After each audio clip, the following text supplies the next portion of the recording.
আমার এই ঘর, চার দেওয়াল আর একটি ছাদের ছোট্ট ঠিকানা। বাইরের চোখে এটি এক টুকরো স্থান মাত্র, যেখানে মানুষ থাকে, স্বপ্ন দেখে, কিংবা ক্লান্তি মিটিয়ে আবার জীবন যুদ্ধে নামে। কিন্তু এই ঘরেরও একটি ঘর প্রয়োজন। ঘর মানেই তো কেবল আশ্রয় নয়, একটি একান্ত নিজের একটা জায়গা, যেখানে সুখ, দুঃখ, কান্না, হাসি সবকিছু অবলীলায় মিশে যেতে পারে। কিন্তু আমার এই ঘরটা যেন তার নিজের গল্প বলতে পারে না। তারও তো কোথাও লুকোনোর জায়গা দরকার। তারও প্রয়োজন একটু আরাম, একটু নিঃশ্বাস। এই ঘরের দেওয়ালগুলো ক্লান্ত, প্রতিদিন মানুষের শত বোঝা বয়ে বেড়ায়। আমি যখন ভেঙে পড়ি, তখন এই ঘরটি আমাকে শক্তি দেয়। কিন্তু ঘরটা কার কাছে যাবে তার কষ্টের কথা বলতে?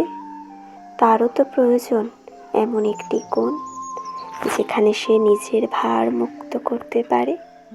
খেয়াল করেছো কখনো, ঘরের ইচ্ছা হয় জানালার বাইরে মুক্ত আকাশ দেখতে। কখনো মনে হয় তারও দরকার একটু আলো, একটু নিঃশব্দ শান্তি। এই ঘরটাও হয়তো চায় কেউ তার কাছে এসে বলুক, তুমি ভালো করেছো, তুমি আমাদের বাঁচার জায়গা দিচ্ছ। আমার এই ঘর একা, তার নিজের কোনো আশ্রয় নেই, তার জন্য কোনো ঘর নেই যেখানে নিজের ভারসাম্য ফিরিয়ে আনতে পারে। তাই আমার এই ঘরেরও একটি ঘর প্রয়োজন, একটি আশ্রয়, যেখানে সে নিজের দেওয়ালগুলো নামিয়ে রাখতে পারে। একটা জায়গা যেখানে তার কষ্টের বোঝা একটু হলেও হালকা হবে।